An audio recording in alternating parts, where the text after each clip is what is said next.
Hello, everybody. Welcome to the Money League. Looks like there's too much money being spent on firing coaches lately. The Premier League has spent close to $61 million in sacking managers this season, and it's like a record. So technically, it's 13 managers fired, but Graham Potter is counted as twice. But these are the number of managers who've been sacked today. Names of the manager: Scott Parker, Bournemouth; Thomas Tuchel, Chelsea; Graham Potter, Brighton; Bruno Lage, Wolves; Steven Gerrard, Ralph; Frank Lampard, Jesse Marsh; Nathan Jones, Patrick Vieira; Conte, Brandon Rodgers, and Graham Potter. Guys, this is like an exodus of managers setting records by spending more money on people like Graham Potter. What are your thoughts? I mean, he couldn't do anything. He couldn't do anything with the talent. I mean, since Graham Potter was hired, I think they only have like 4 wins. They only had like 4 wins since he got signed, and there wasn't 17. Well, let me check the table real quick. Yeah, Chelsea is like at 11th. There's at 11th. They haven't. Yeah, so they only have like 4 wins when he came in. Yeah. So Well, Harjas, on top of that, in January, they spent like close to $500 million. Like, Yeah, although I'm going to be honest, I think this is one of those situations where you can't fire the player, so you fire the manager. that's a They're good still one. alive Yeah. in European competition. The Yeah. argument can be made that he's never had enough time to actually develop some sort of level of cohesion with the Mhm. players, especially with the large squad turnover in January. Mhm. I think it's unnecessary. I think Chelsea has lost its way a little bit. Yeah. And Well, the I think, supporters are upset. Nothing's been good since they lost their Russian oligarch owner. yeah, that's true. And right now, their only hope is the Champions League, and they brought in their prodigal son, Frank Lampard, as their interim manager for the rest of the season. And looks like Luis Enrique is probably going to take over next season. So this might be, I don't know, this might be good for Chelsea because Lampard knows the building or knows the stuff happening. So maybe helpful, but I don't know. I think it's a lost cause. They're not even going to make the top 10 or maybe top 8. I don't know. I don't see him top 8. Nope. Mm. Don't see it. Frank Lampard signing was pretty. I saw that today. I was like, ooh, okay. Well, Harsh is talking about my team, Man United. No one's signed. We suck right now. We kind of like snuck in a win today. We lost to freaking Newcastle United, 2-0. Absolute horrible show. Are the players not playing because they're injured with like multiple injuries in United, or they need a new contract? No, I just think the squad's not that great. I think you can't expect miracles. They haven't really added anybody. You can't lose to Newcastle. It's a new Newcastle, though. Okay? without Miguel Almiron too. On top of that, Right? This is oil money. This isn't losing to Man City in 2002, right? It's oil money. Man City is oil money. Newcastle now. oh, Yeah. y'all go with the oil. They're probably going to finish in the European spot. I think they will. I think they're Yeah, going to I think a top 4 finish for United is a fight right now. Like a couple of weeks back, it was kind of like pretty standard. United is going to finish number 3.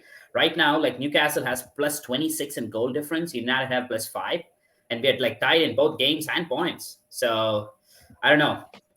Granted, they're like, yeah, that's a lot true. of games. They've chased every competition. Yeah. I think like some fatigue.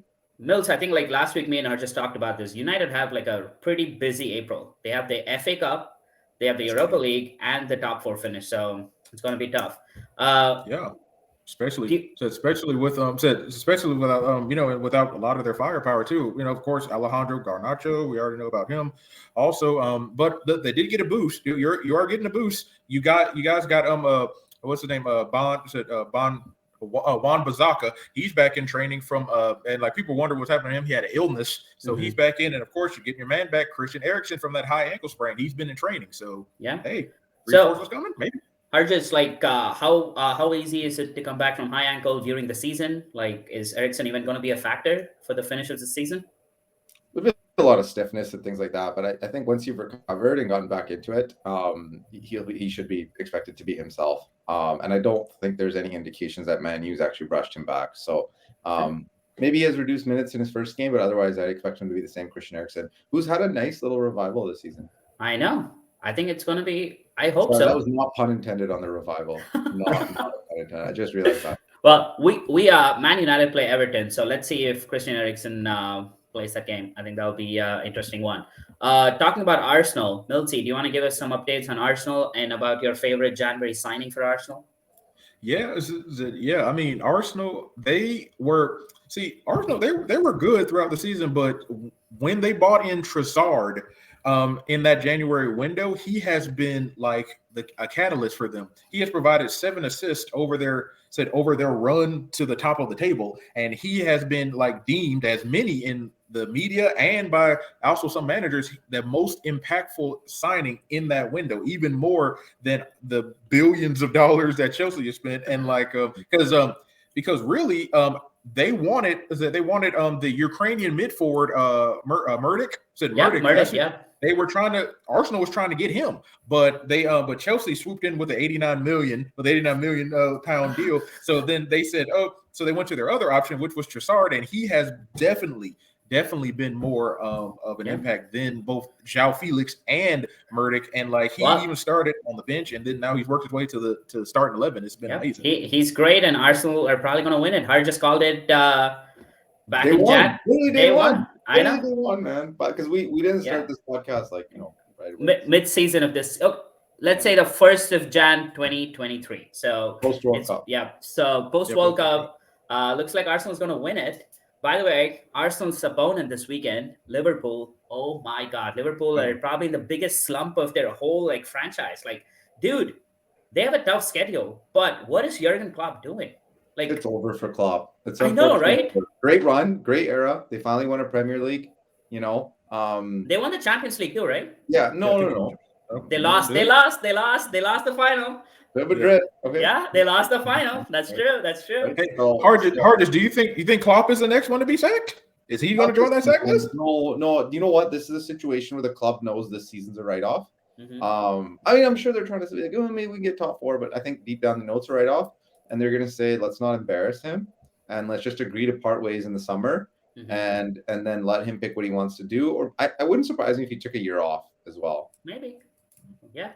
I think, but yeah, Liverpool, they play Arsenal this weekend, and I don't think they're going to do anything about it. And Virgil van Dijk missed last game. What's the update on that, Notes? People were wondering why he wasn't in the back line. He was sick. He had the flu. He missed the game, but he is likely to return this weekend against Arsenal. So, he was getting he got some treatment. He will probably return to training, I believe, sometime this week. And they're completely the medical team said, he will be available. It was just it was a spur of a quick flu, and not quick flu, but he was sick, so he'll potentially be back. Harjus, what is this quick flu Milt's talking about? Man cold. It's a man cold. It's a man cold. I mean, honestly, even the biggest, toughest people on the planet, they're not immune to these tiny little bugs that we can't see, right? Knock you on your butt for a good period of time. Nice thing about soccer is it's not like basketball or hockey or baseball where you're playing every day or every other day. So it's good for him that he's only going to miss one game. But just kind of goes to show, right? We've seen athletes with COVID too. They struggled with that and stuff. Presuming this wasn't COVID. I thought we're not playing the COVID game anymore.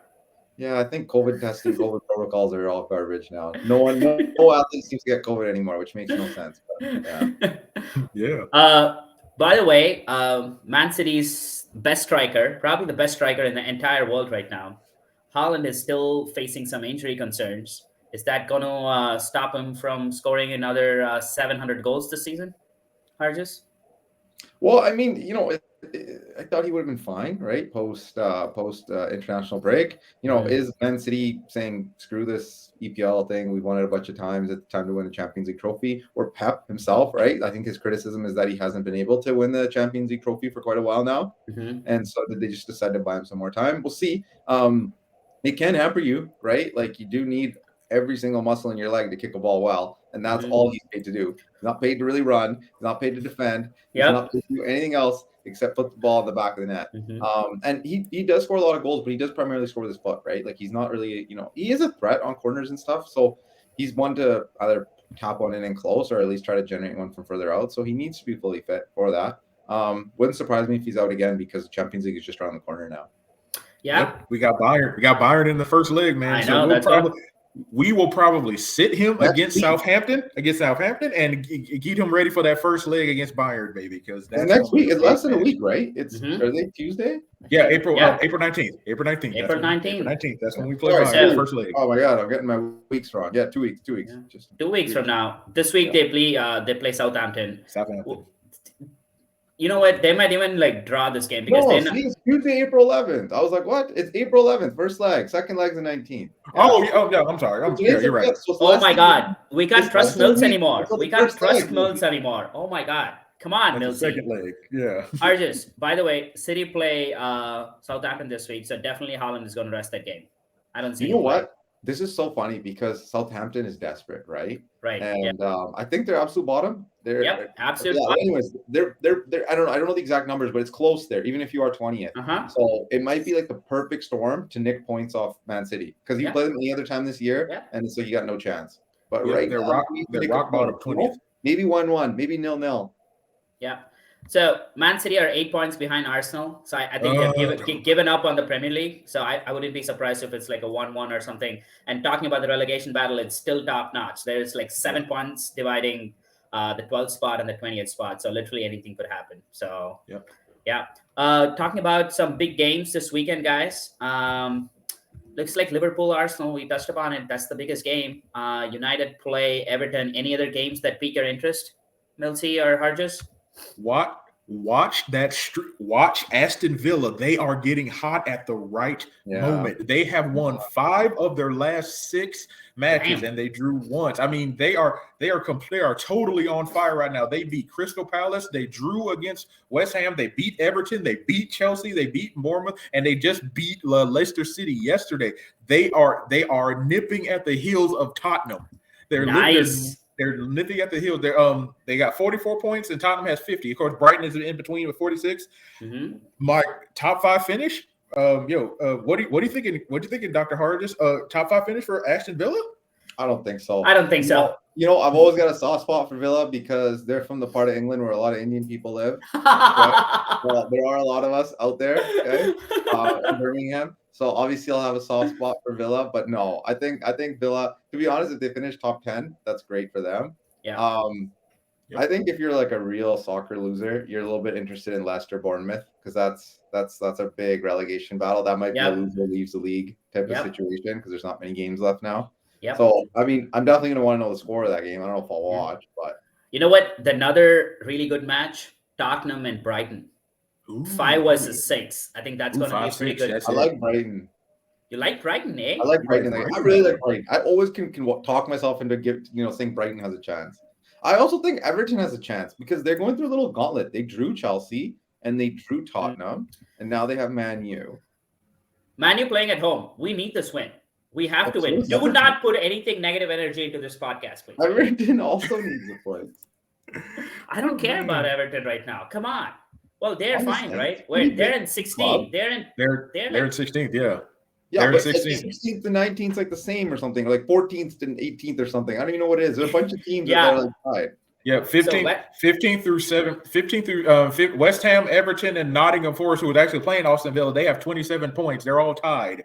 They're all tied. So it's a log jam right there in that relegation battle right there, right above the relegation zone. Yep. Well, I think it's going to be pretty good matches here and there. Probably, I think top of that, like 4 to 5 matches are going to be really deciding games this weekend, guys. So it'll be fun. Any other final thoughts? I think it's been a great show. I think we touched upon most of the things happening and Champions League coming up.